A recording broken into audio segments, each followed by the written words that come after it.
Appaloosa is a movie I recommend, and it's set in the Wild West. It starts off in the town of Appaloosa, where the sheriff and two deputies have ridden out to a ranch to arrest two men suspected of committing crimes. They ride into the township, the ranch where the men are staying, and there's about 20 or 15 or so men gathered around and see them ride in, and they try to be fairly forceful and say, well, we're arresting these two men, and they're coming with us. Eventually the rancher shoots them, just murdering them in cold blood, and the town has descended into some lawlessness.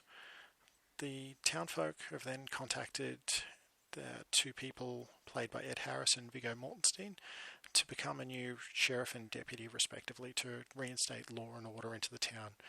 So they'll appoint them as a new sheriff and deputy, pass some new laws, and, well, they're not looking to shoot people and just murder them, because they have in history, they know there's going to be a fight. So they end up creating new laws for the towns, and they insist that we're going to enforce the law.